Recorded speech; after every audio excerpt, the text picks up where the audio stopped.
জাতীয় প্রতিরক্ষায় জাতীয় সরকার শীর্ষক পোস্ট এডিটোরিয়ালটি লিখেছেন কলামিস্ট মিনার রশিদ। এদেশের এক সূর্য সন্তান এবং মুক্তিযুদ্ধের অন্যতম sector commander major M A Jalil বলে গেছেন, অরক্ষিত স্বাধীনতাই পরাধীনতা। আর আমাদের স্বাধীনতাকে অরক্ষিত করতে এরশাদ, মইনিউ, জেনারেল মাসুদ এদের অনেক আগে থেকেই গ্রুম করা হয়েছিল। এই কুলাঙ্গারদের স্নায়ুগত দুর্বলতাকে কাজে লাগিয়ে হানি ট্র্যাপ ও মানি ট্র্যাপের মতো কৌশল প্রয়োগ করে দেশের শত্রুরা আমাদের জাতীয় নিরাপত্তার অত্যন্ত স্পর্শকাতর বিষয়গুলোয় অনুপ্রবেশের সুযোগ পেয়েছে। এমন আশঙ্কা অমূলক নয়। এর ফলে রাষ্ট্রীয় স্বার্থ মারাত্মকভাবে ক্ষতিগ্রস্ত হয়েছে এবং দেশ দীর্ঘমেয়াদী ঝুঁকির মুখে পড়েছে। এসব কারণেই আগামী কয়েক টার্ম জাতীয় সরকার গঠন জরুরি হয়ে পড়েছে। আজকের গ্লোবাল ভিলেজটি সত্যি ভয়ঙ্কর কিছু মাস্তানের হাতে পড়ে গেছে। একটি স্বাধীন সার্বভৌম দেশের প্রেসিডেন্ট ও তার স্ত্রীকে উঠিয়ে নিয়ে গেছে অন্য একটি দেশ। পৃথিবী আবার জোর যার মুলুক তার নীতিতে ফিরে যাচ্ছে। এক বিশ্ব মাস্তানের হাতে পড়ে বড় শক্তিগুলো যা খুশি তাই করছে, আর ছোট ও মাঝারি দেশগুলো ক্রমেই আরো অনিরাপদ হয়ে উঠছে। বাবা মারা যাওয়ার পর এক ছেলে জোরে শব্দ করে কাঁদছে। তার কান্নায় বিরক্ত হয়ে প্রতিবেশীরা বলছে, এই বুইড়া ছেলে এইভাবে কাঁদছে কেন? তখন ছেলেটি বলে, আমি তো শুধু আমার বাপের জন্য কাঁদছি না, জম যে বাড়ি চিনে গেল সেজন্যই আমার কান্না থামছে না। কাজেই ভেনেজুয়েলার অপহৃত প্রেসিডেন্টের জন্য শুধু ভয় লাগছে না, আমাদের পাশেও এরকম ট্রাম্প তৈরি হয়ে যেতে পারে, আতঙ্কটি এ কারণেই।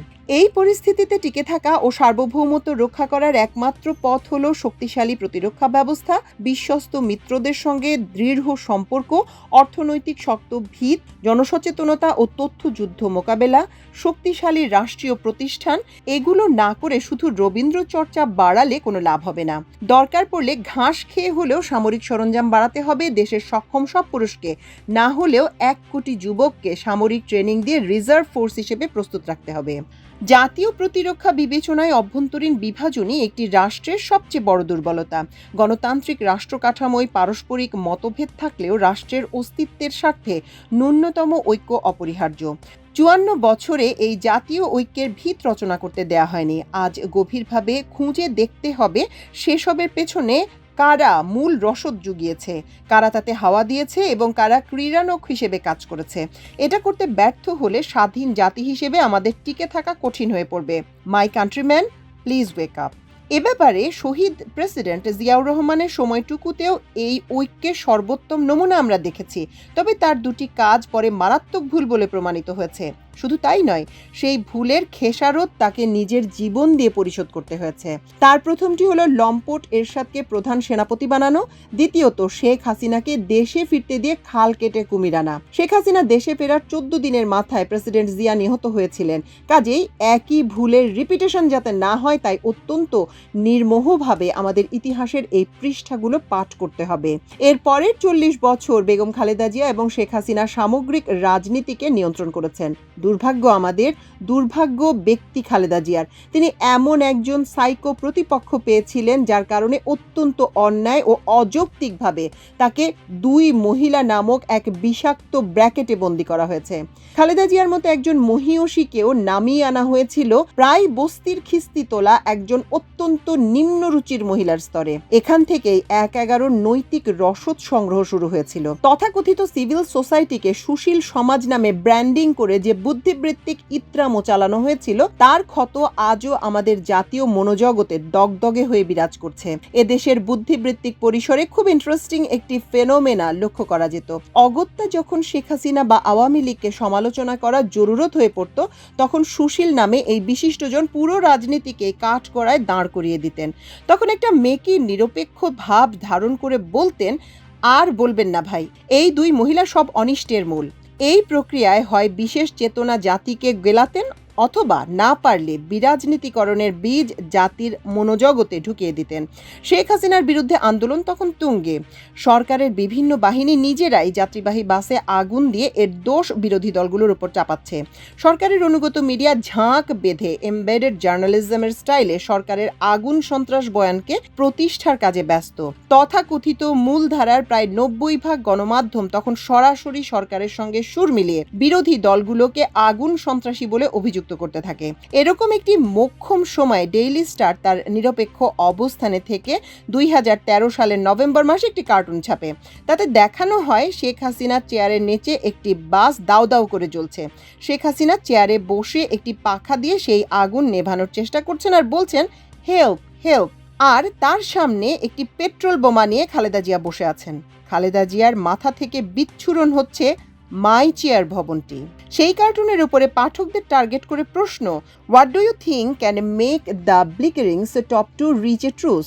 অর্থাৎ আপনার মতে ঝগড়ায় লিপ্ত শীর্ষ দুই নেতাকে কি বিষয়ে একটি সমঝোতায় পৌঁছাতে পারে? এসবই ছিল প্রথম আলো ডেইলি স্টারের বিশেষ অ্যাসাইনমেন্ট, যা আপনার বোবা উপলব্ধিতে ধরা পড়লেও কিছুই বলতে পারবেন না। প্রথম আলো ও ডেইলি স্টারের এরকম শত শত সংবাদ, শিরোনাম ও কার্টুন রয়েছে স্রেফ জিয়া পরিবারের বিরুদ্ধে। 2011 সালের 5 সেপ্টেম্বর তারিখের শিরোনাম ছিল দুর্নীতিগ্রস্ত ছেলেকে বাঁচানো খালেদার সবচেয়ে বড় রাজনৈতিক ভুল। প্রোটেক্টিং কারাপ্ট সান, খালেদাস বিগেস্ট পলিটিক্যাল মিস্টেক। পরের দিন লিখল, খালেদার পতন হয়েছে নিজের ছেলেকে বাঁচাতে গিয়ে। Khaleda failed by saving corrupt son. 2014 সালের পর 17 জুন তারিখে শিরোনাম করেছিল, তারেক ভুল ইতিহাসে বিশ্বাস করে, Tarique believes in wrong history. 2008 সালের ডিসেম্বর, যেদিন নির্বাচন হয়েছিল, সেদিন প্রথম আলো ছাপালো কোকোর মানি লন্ডারিং সেই তরতাজা খবরটি। অর্থাৎ এই গরম খবরটি দেখতে দেখতেই দেশবাসী সকালবেলা ভোট কেন্দ্রে গিয়েছিলেন। কি চমৎকার টাইমিং! 2012 সালের 21 নভেম্বর প্রথম আলো শিরোনাম করলো, তারেক কোকো সৎ হলে অসৎকে। আরাফাত রহমান কোকোকে যারা ব্যক্তিগতভাবে জানতেন তারা সহজেই উপলব্ধি করতে পারছেন যে মিডিয়ার এসব কল্পিত ও মতলববাজ অপপ্রচার তার মতো একজন ব্যক্তির ওপর কি গভীর মানসিক যন্ত্রণা সৃষ্টি করেছিল। তিনি ছিলেন ব্যক্তি জীবনে অত্যন্ত সহজ সরল, রাজনীতি থেকে সচেতনভাবে দূরে থাকা ও নির্ঝঞ্ঝাট জীবনযাপনে অভ্যস্ত একজন মানুষ। স্বভাবগতভাবে ইন্ট্রোভার্ট এই ব্যক্তিত্ব রাজনীতির কোলাহল ও সংঘাত এড়িয়ে চলতেন। খেলাধুলা ছিল তার প্রধান আগ্রহ ও ব্যস্ততার জগৎ। ঠিক এমন একজন নরম দিলের মানুষকে লক্ষ্য করে যখন উদ্দেশ্য প্রণোদিত অপপ্রচার চালানো হলো, তখন তা তার মানসিক ভারসাম্যে গভীর আঘাত হানে। কাজেই কোকোর মৃত্যুর জন্য শেখ হাসিনা 50 ভাগ দায়ী হলে বাদবাকি প্রায় 50 ভাগের দায় পড়ে প্রথম আলো ও ডেইলি স্টারের উপর। দুই বেগমের ঝগড়া, দুই মহিলার জন্য দেশ রসাতলে, বাক্যগুলো আমরা শুনেছি তথাকথিত নিরপেক্ষ মহল থেকে। যারা নারীদের পক্ষ নিয়ে পুরুষতন্ত্র বলে বলে মুখে ফেনা তুলতেন, তারাই আবার এই কোরাসে সামিল হয়েছেন। এটি ছিল এক ভয়াবহ চিকিৎসা পদ্ধতি। দাঁতের একটি পাটিতে ব্যথা হলে সেখানে চিকিৎসা না করে দুই পাটি দাঁতের সব উপড়ে ফেলা। এই বুদ্ধিবৃত্তিক বর্বরতার নামই ছিল 1-11। পরে আরো ভয়ঙ্কর বাস্তবতার মুখোমুখি হয়েছি আমরা। দেখা গেল ব্যথাযুক্ত দাঁতের পাটিটি দিব্যি বহাল তবিয়তে রয়ে গেছে, বরং সুস্থ দাঁতের পাটিটিকে উপড়ে ফেলার চেষ্টা হয়েছে। এই অভিযানে নেতৃত্ব দিয়েছিল প্রথম আলো ও ডেইলি স্টার গং। বিদেশিরা বাংলাদেশকে দেখে ডেইলি স্টারের চোখ দিয়ে, আর সেই সুযোগটি পুরোদমে কাজে লাগিয়েছেন মাহফুজ আনাম। আপনাদের হয়তোবা স্মরণে আছে যে খালেদা জিয়া ক্ষমতায় আসার পরপরই শেখ হাসিনা বলেছিলেন, একদিনের তরেও এ সরকারকে শান্তিতে থাকতে দেব না। তিনি কার্যত সেটাই করেছেন। আসলে তাকে এই অ্যাসাইনমেন্ট দিয়ে বাংলাদেশের রাজনীতিতে সেট করা হয়েছে। নিজের ইচ্ছায় সম্ভবত কাজ করেননি, আর এই কাজটি তিনি করেছেন তার প্রভুর ইশারায়। এ কারণে জাতীয় ঐক্য সৃষ্টি করার অনেক প্রচেষ্টা খালেদা জিয়া, এমনকি তারেক রহমান গ্রহণ করেছিলেন, কিন্তু এই পাপেটের অসহযোগিতায় তা সম্ভব হয়নি। 1971 সালের 16 ডিসেম্বর থেকে 2024 সালের 5 আগস্ট পর্যন্ত জাতীয় ঐক্য সৃষ্টির অন্তরায়গুলো স্পষ্ট হয়েছে। এখনো আগের সেই অশুভ শক্তি আমাদের মধ্যে অনৈক্য সৃষ্টির সেই চেষ্টাটি বন্ধ করেনি। তাদের নিয়োগকৃত বুদ্ধিবৃত্তিক ও সাংস্কৃতিক অনুচররা নিজ নিজ জায়গা থেকে কাজ করে যাচ্ছে। আগে নমশূদ্র বিএনপিকে আবার ব্রাহ্মণ হিসেবে অভিনয় করানোর কোশেশ শুরু হয়ে গেছে। কিন্তু তারেক রহমান দেশে আসার পর তার কিছু পদক্ষেপ আধিপত্যবাদী শিবিরে অ্যালার্ম বাজিয়ে দিয়েছে। সদ্য মা হারানো তারেক রহমানকে সান্ত্বনা দিতে ডাক্তার শফিক তার কাছে গিয়েছিলেন এবং তারেক রহমান যখন তার রাজনৈতিক প্রতিপক্ষকে বিশেষ সম্মান দিয়ে হাই চেয়ারটি শেয়ার করেছিলেন, সেই দৃশ্যটি কি নিছক সৌজন্য নাকি একটি ভবিষ্যৎ রাজনীতির একটি সম্ভাব্য সুন্দর চিত্র? আমাদের রাজনীতি কি তাহলে খালেদা হাসিনার যুগ থেকে নতুন তারেক শফিক যুগে প্রবেশ করে ফেলল? সেই প্রেক্ষাপটেই তারেক রহমান ও ডাক্তার শফিকের সাম্প্রতিক আচরণ আমাকে নতুন করে ভাবতে বাধ্য করেছে, কিছুটা সতর্ক আশাবাদীও করে তুলেছে। ওনারা দুজন ইচ্ছে করলেই এই জাতির ভাগ্য বদলে দিতে পারেন। তারেক রহমান তার প্রতিপক্ষকে যে সম্মানটুকু দেখিয়েছেন তা শুধু ব্যক্তিগত ভদ্রতা নয়, এটি সামনের রাজনীতির একটি সভ্য পরিণত রূপরেখা। নির্বাচনের আগে আগে তিক্ততার পরিমাণ হয়তো বাড়বে, এটাই রাজনীতির বাস্তবতা। কিন্তু তারপরও এক হয়ে কাজ করতে হবে, কারণ বিরোধী দল মূলত সরকারেরই একটি অংশ। গণতন্ত্রে বিরোধী দল শত্রু নয়, বরং রাষ্ট্র পরিচালনার অংশীদার। আমাদের গণতন্ত্র এখনো পূর্ণাঙ্গভাবে ম্যাচিউরড হয়নি, একথা অস্বীকার করার উপায় নেই। সেই বাস্তবতায় জাতীয় সরকারই উত্তম পন্থা। নির্বাচনের পর এই জাতীয় সরকারের কথা অনেক আগেই তারেক রহমান বলেছিলেন, আজ একই কথা বলছেন ডক্টর শফিক। কাজেই এই প্রশ্নে এখন আর কোনো নৈতিক বা রাজনৈতিক দ্বিধা থাকার কথা নয়। জাতীয় সরকার মানে ক্ষমতা ভাগাভাগি নয়, জাতীয় সরকার মানে দায়িত্বের ভাগাভাগি। রাষ্ট্রকে ব্যক্তিগত বা দলীয় প্রতিশোধের যন্ত্র বানানো থেকে বেরিয়ে আসার একমাত্র পথ এটি। যদি তারেক রহমান ও ডাক্তার শফিক তাদের এই অবস্থানে দৃঢ় থাকেন, তাহলে এরকম একটি জাতীয় সরকার গঠনের পথে আর কোনো বড় বাধা থাকার কথা নয়। আমরা আসলে খুব বেশি কিছু চাই না, আমরা এটুকুই চাই, রাজনীতিতে মানবিকতা, সৌজন্য ও ন্যূনতম শালীনতা ফিরে আসুক।